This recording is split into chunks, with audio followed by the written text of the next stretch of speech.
became a much more violent country. Poverty increased.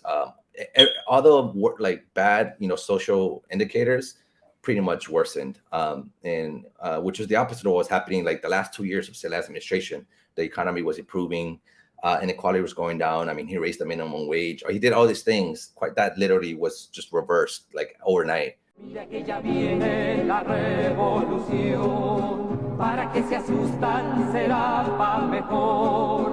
Es el pueblo entero el que ya está gritando, viva la revolución. Iranian nuclear weapons development. They have turned the island into a communist hellhole. The experiment in Venezuela has failed completely.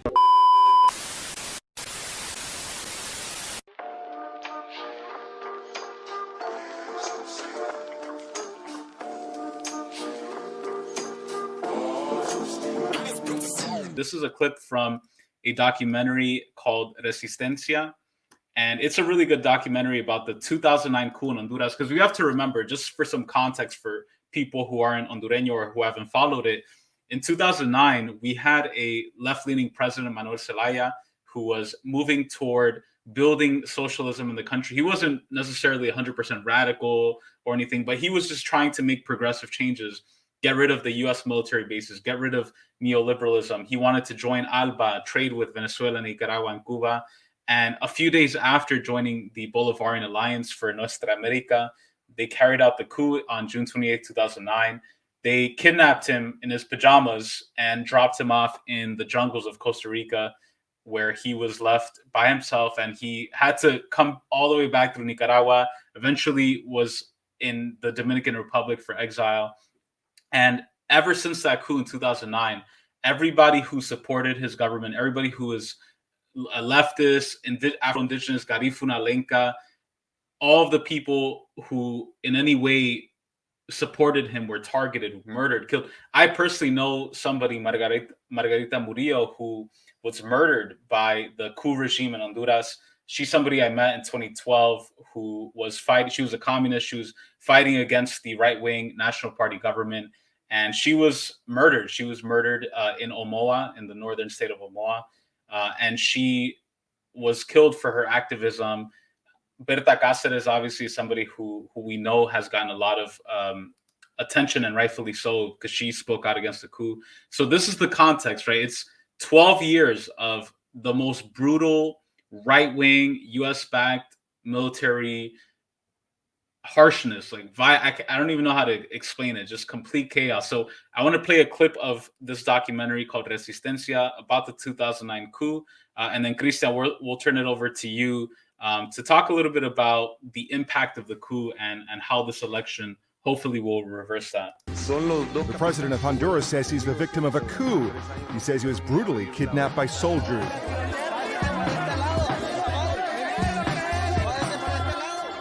The coup was carried out on the very day Hondurans were supposed to be voting on a referendum to write a new constitution.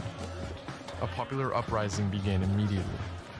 I arrived as a video journalist 115 days after the coup, and there were still daily demonstrations nationwide, in opposition to the first coup in Central America in more than 3 decades.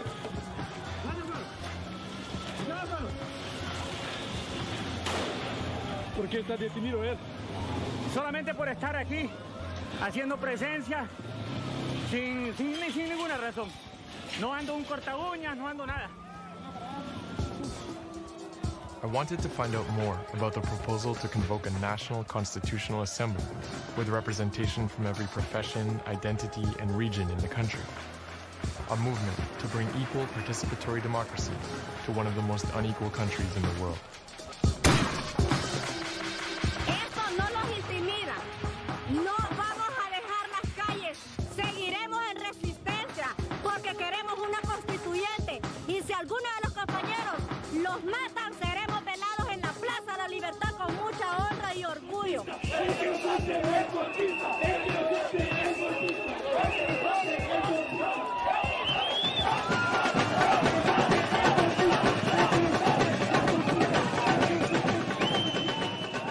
I was convinced the resistance was going to reverse the coup, It was 4 months in, and not a single country in the world had officially recognized the regime of Roberto Micheletti. There was no election campaign, all the major international observers refused to participate, and the same military that overthrew the elected president 5 months earlier was in charge of transporting the ballot boxes. Aquí lo que hay es una farsa. Cualquier país, cualquier persona que avale este proceso es definitivamente golpista y es antidemocrático. Porfirio Lobo's been elected the new president of Honduras.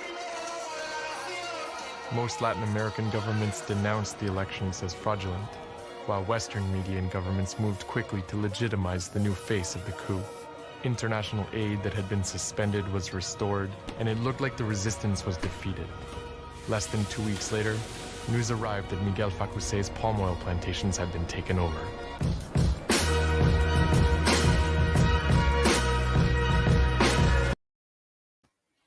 Resistencia, the fight for Aguan Valley. Highly recommend it. It's on YouTube, by the way, if y'all are able to watch it.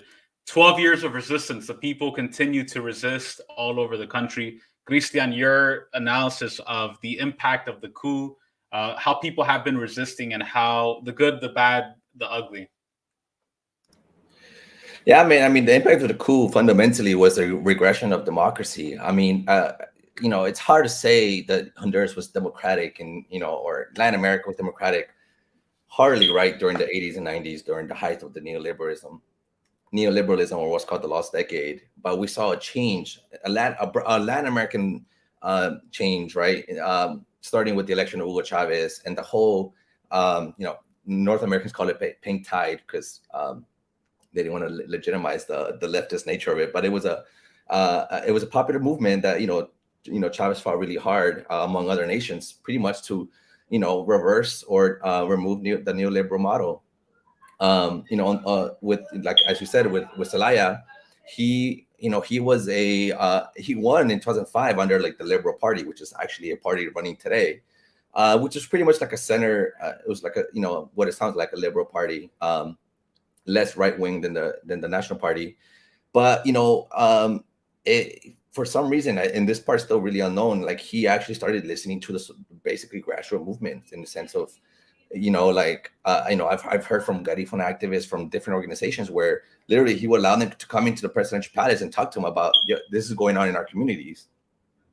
That started the conversation about the referendum, right? Or like a referendum to see whether people wanted to hold a referendum, right, on a new constitution, right, which is super common in Latin America. I mean, Latin American countries come up with new constitutions all the time because most of them are sham, right? And so it was a vote, a proposed for a vote to have a referendum, not a referendum. So that's often kind of like misunderstood.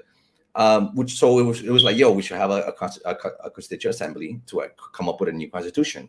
Why? Because the previous constitution is from 1982, which was under a military dictatorship.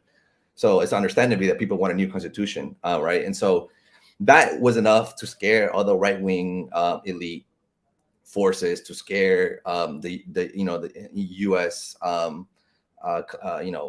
Government, and so the coup happened. It actually was supported by his own party, the Liberal Party. So right, which is the reason why there's a new Libre Party, because the Liberal Party, basically supported the coup, as well as the National Party. And so pretty much, literally during those last few years of Zelaya, it was a huge potential of an opening of democracy in so many different ways. Like, do what Venezuela did with with basically having a new constitution, do what Bolivia did in 2005, what Ecuador did. All these countries that, all these Latin American countries that were trying to move to the left or trying to basically expand democracy so people actually have a say in the country that they live in.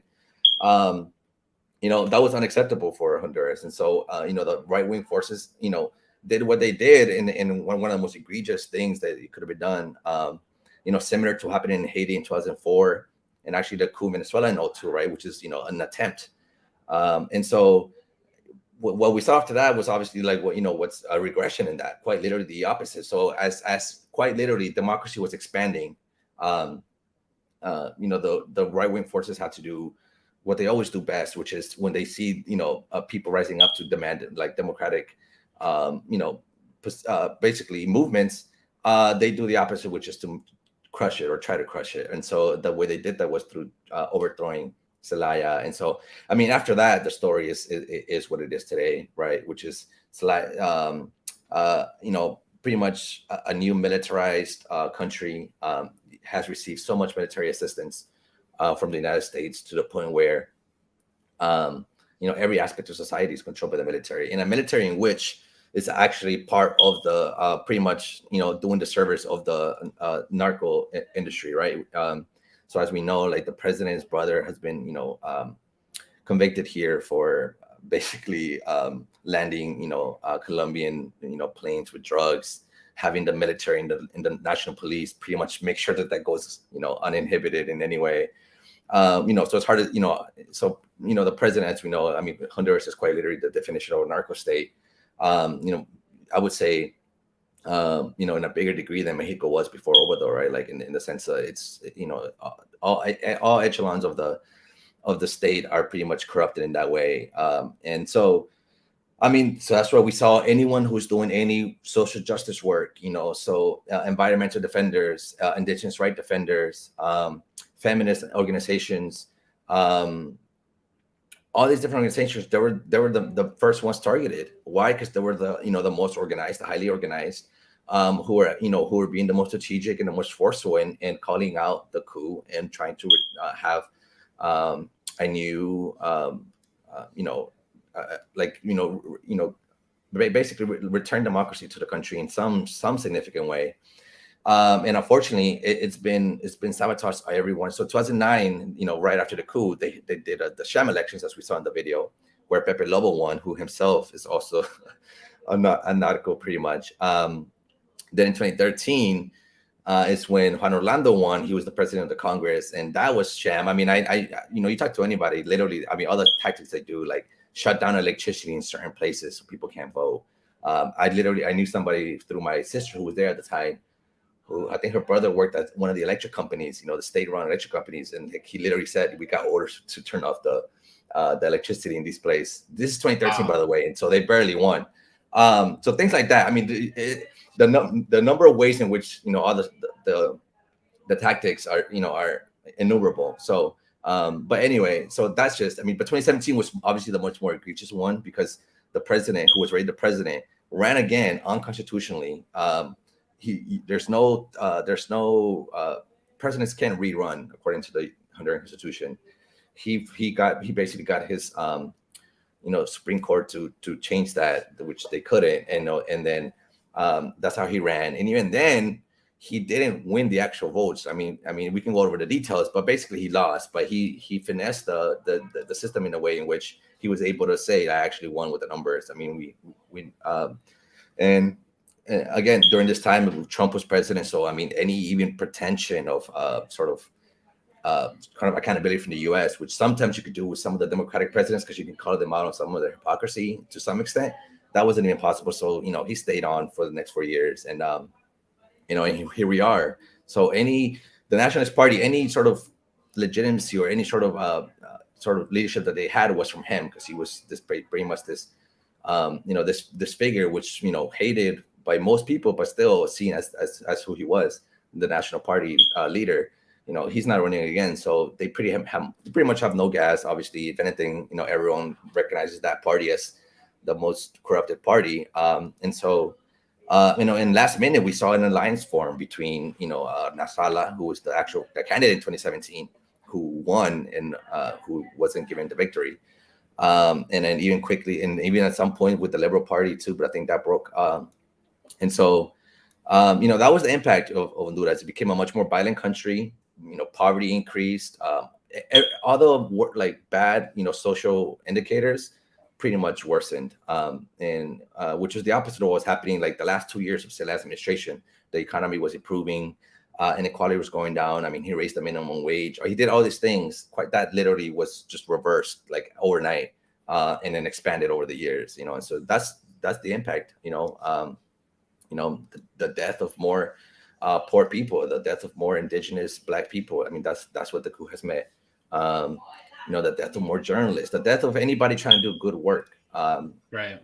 They were given a death sentence pretty much, and that's what's That's what's been the impact. But at the same time, and this is a historical thing, it also kind of, in a way, it did wake up the Honduran people in a sense of like, there's a widely recognized mass movement, or like a politicization of the country in a way that is very fruitful. So, the fact that there's such a thing as a Libre party, and not just that is not a third party. It's like now the major party. Before that, the Liberal National Party, they just interchanged every 4 years. So it was like this thing. So that alone is a victory. The fact that there's a third alternative, one that's much more, it seems, popular. And so that, that's the, dialectic of,